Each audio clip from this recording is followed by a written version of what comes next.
हाय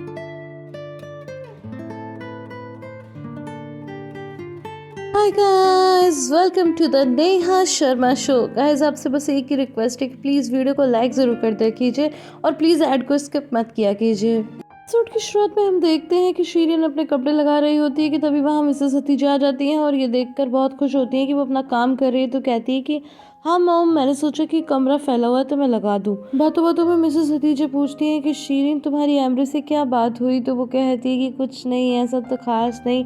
आप खुश नहीं हो क्या? तो वो कहती है कि मैं तो बहुत खुश हूँ, कम से कम तुम्हारा उस बुजुर्ग आदमी से तो पीछा छूटा। मुझे लगता है कि मिस्टर एमरे भी तुम्हें पसंद करते हैं। तो वो कहती है सच में, कैसे? तो वो कहती है कि वो मुझसे ये भी बोल रहे थे कि क्यों ना हम शीरीन को भी काम पर रख लें। तो कहती है सच में? फिर क्या हुआ?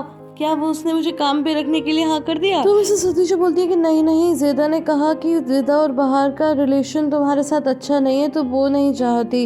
ये सुनकर शीरीन बोलती है कि आखिर उसे क्या प्रॉब्लम है, आपको वो क्या पसंद आती है नाइट क्लब वाली?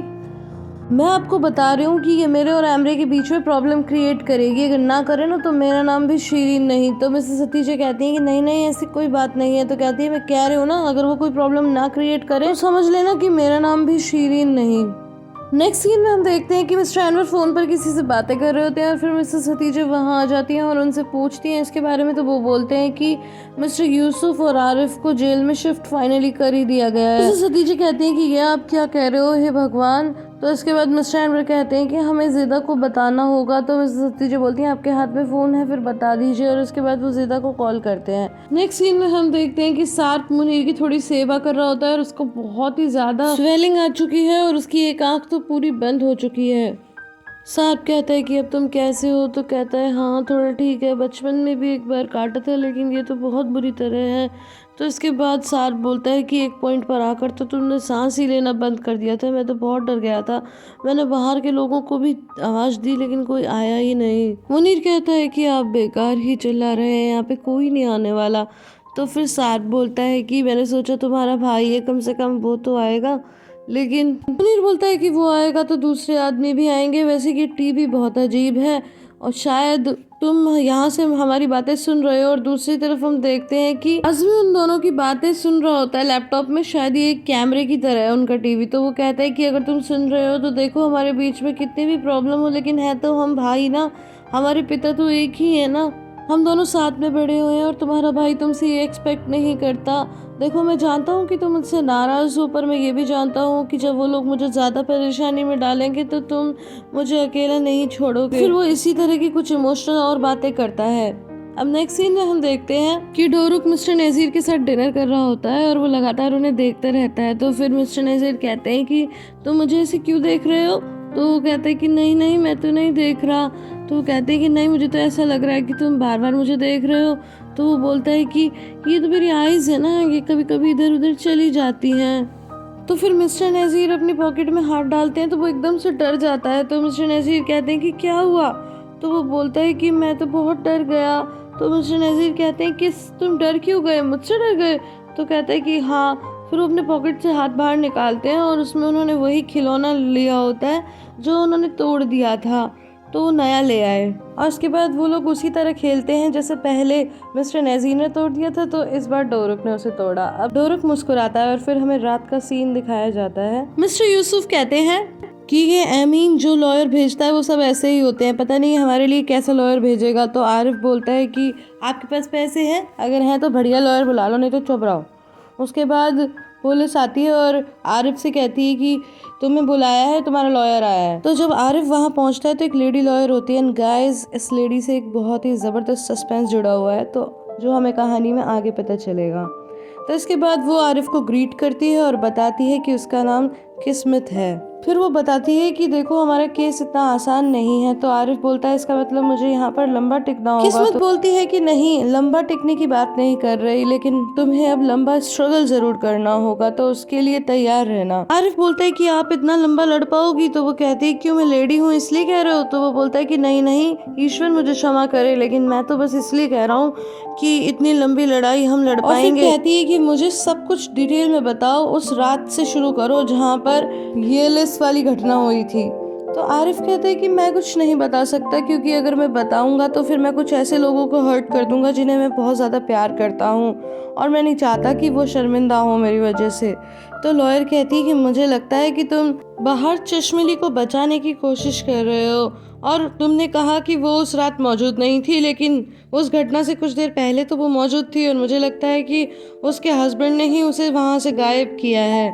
क्यों? मैं बिल्कुल सही अंदाज़ा लगा रही हूँ ना, क्योंकि उसने अभी तक अपनी स्टेटमेंट नहीं ली, तो पुलिस ने उसके अरेस्ट वारंट जारी कर दिए हैं। मैं सही कह रही हूँ ना? सार्ड चश्मिली जीवित है ना? ये सब सुनने के बाद आरिफ आंख बबूला हो जाता है और कहता है कि किसने भेजा है तुम्हें यहाँ पर, बताओ। तो वो बोलती है कि मैं किसी की आदमी नहीं हूँ। तो आरिफ बोलता है कि मुझे कुछ भी नहीं एक्सप्लेन करना, और अब से तुम मेरी लॉयर नहीं हो, तुम जाओ। तो कहती है हाँ ठीक है, लेकिन ये जान लो कि फिर तुम्हारे ऊपर जो इल्ज़ाम लगे हैं उसके बाद तुम यहाँ पर लंबा टिकोगे।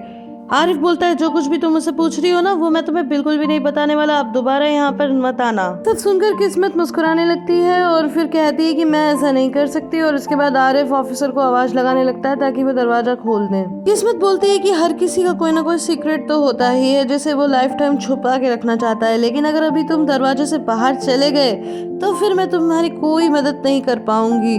और इतने में ऑफिसर दरवाजा खोल देता है, लेकिन आरिफ पलटकर किस्मत को देखता है। नेक्स्ट सीन में शीरीन घर से निकलती है पेस्ट्रीज लेकर। तो मिसेस हतीजे बोलती हैं कि क्या मैं तुम्हारी कोई हेल्प करूं, लेकिन वो बोलती है कि नहीं मॉम, मैं ले जाऊंगी, और उसके बाद वो वहां से निकल जाती है। मिसेस हतीजे भी कुछ कदम आगे बढ़ी ही थी कि उन्हें मिस मेजे मिल जाती है। एंड गाइस, यहाँ पर इस लेडी के नाम पे बहुत कंफ्यूजन है, क्योंकि कल मिस्टर एनवर तो इन्हें एक अलग नाम से बुला रहे थे और आज मिसेस हतीजे इन्हें एक अलग नाम से बुला रही हैं। एनीवेज, हम इन्हें मिसेस मेजे मानकर ही चलते हैं। तो वो कहती है कि अरे मिसेस हतीजे, आप कैसी हैं? जो भी आपका चेहरा देखता है ना, वो तो स्वर्ग ही जाता है। तो वो कहती है कि मैं बिल्कुल ठीक हूँ, आप कैसी हैं? तो वो भी कहती हैं कि मैं ठीक हूँ। मिसेस मेजे कहती हैं कि मैंने सुना है कि आपने नया काम शुरू कर दिया है। तो वो कहती हैं कि हाँ, मैं एक कैफेटेरिया में काम कर रही हूँ। तो कहती हैं कि इस अच्छे बुरे समय में हमें काम कैसा है ये नहीं सोचना चाहिए। तो मिसेस हतीजे कहती हैं कि नहीं, मैं तो वहाँ पर बहुत खुश हूँ। फिर मिसेस मेजे कहती है कि कल तो मैं मिस्टर एनवर से मिली थी, लेकिन मुझे उनके लिए बड़ा ही सॉरी फील हुआ। तो मिसेस हतीजे पूछती है कि क्यों, तुम्हें सॉरी क्यों फील हुआ? तो वो कहती है कि अरे मैंने देखा कि बेचारे इस उम्र में भी इतना स्ट्रगल कर रहे थे। लाइफ में स्ट्रगल तो चलती रहती है, बड़े लोगों को स्ट्रगल तो करनी ही पड़ती है। फिर कहती है कि अभी मैं मार्केट की तरफ जा रही हूँ। तो हतीजे, क्या तुम चाहती हो कि मैं मिस्टर एनवर से कुछ कहूँ, उनसे कुछ मैसेज पहुँचाऊँ? तो कहती है कि नहीं, मुझे कुछ नहीं कहलवाना। और उसके बाद वो जाने लगती हैं, लेकिन अचानक तभी मिसेस हतीजे फिर से पलटती हैं, उन्हें आवाज़ देकर उनके पास आती हैं और कहती है कि मुझे याद आ गया और मुझे भी मार्केट में कुछ काम है, तो मैं भी तुम्हारे साथ चलती हूँ। एंड गाइस, मुझे ऐसे लोग पर्सनली बहुत बुरे लगते हैं। जब एहसास हो ही गया कि सामने वाला आपको बताना नहीं चाहता और उसने अपने घर पे भी नहीं बताया, तो फिर आप उसकी पोल क्यों खोलना चाहते हैं? अक्सर लोग अपनी इज्जत तो करवाना चाहते हैं, लेकिन दूसरे की इज्जत नहीं रखते। वैसे आप इस बारे में क्या सोचते हो? मुझे कमेंट सेक्शन में ज़रूर बताना। फिर मिसेस मेजे बोलती है कि हाँ बिल्कुल आ जाओ, और फिर वो मिसेस हतीजे का हाथ पकड़ते हुए कहती है कि मैं तुम्हारा हाथ पकड़ लेती हूँ और हम आराम से बातें करते हुए जाएंगे। वैसे जब तुम मिस्टर एनवर से मिलोगी तो उनसे कुछ बात करोगी? तो कहती हैं कि हाँ ऑफ कोर्स, क्यों नहीं करूँगी।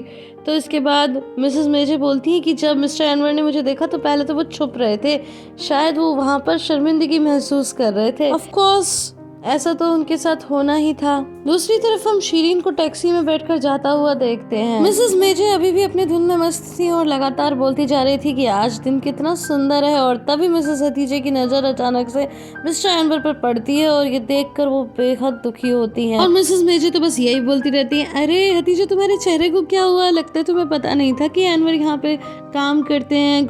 ओ, मैंने तो बेचारे एनवर की पोल खोल दी। भला मुझे क्या पता था कि तुम्हें पता नहीं है। और उन्हें अपनी तरफ देखते हुए मिस्टर एनवर भी देख लेते हैं, और फिर वो वहाँ से जाने लगती हैं। तो मिस्टर एनवर उनके पीछे पीछे आते हैं, तो उन्हें लगातार आवाज़ देते हैं कि हतीजे रुको हतीजे। फिर वो एक बार पलटती हैं और उनके पास आती हैं। तो वो कहते हैं कि मुझे माफ़ कर दो हतीजे, मुझे माफ़ कर दो। तो वो उन्हें गले लगा लेती हैं और फिर वो अपने आंसुओं को नहीं रोक पाती और दोनों की आंखें नम हो जाती हैं। गाइस, ये मेरा सबसे फेवरेट सीन है, क्योंकि जिस तरह से वो दोनों एक दूसरे को कॉम्प्लीमेंट करते हैं, एक दूसरे से प्यार करते हैं, ये देखकर मुझे बहुत ही अच्छा लगता है। क्योंकि इस प्यार में कोई शिकायत नहीं है, तो बस एक दूसरे के प्रति सम्मान और त्याग। मिसेस हतीजा बोलती हैं कि अनवर आप किस तरह के आदमी हैं, पूरी दुनिया में हमारे लिए कोई इतना नहीं कर सकता, आप अपनी पूरी जीवन हमारे लिए दे सकते हैं। तो मिस्टर अनवर बोलते हैं कि हाँ मैं दे सकता हूँ हतीजे, मैं दे सकता हूँ। और फिर वो दोनों प्यार से वहाँ से निकल जाते हैं और मिसेस मेजे तो बस देखती रह जाती हैं और फिर ये एपिसोड यहीं पे खत्म हो जाता है। गाइस आई होप आपको ये वीडियो पसंद आई होगी। अगर पसंद आई है तो इसे लाइक शेयर एंड कमेंट करना बिल्कुल भी ना भूलें। फिर मिलती हूँ अगले वीडियो में, तब तक के लिए bye bye and take care.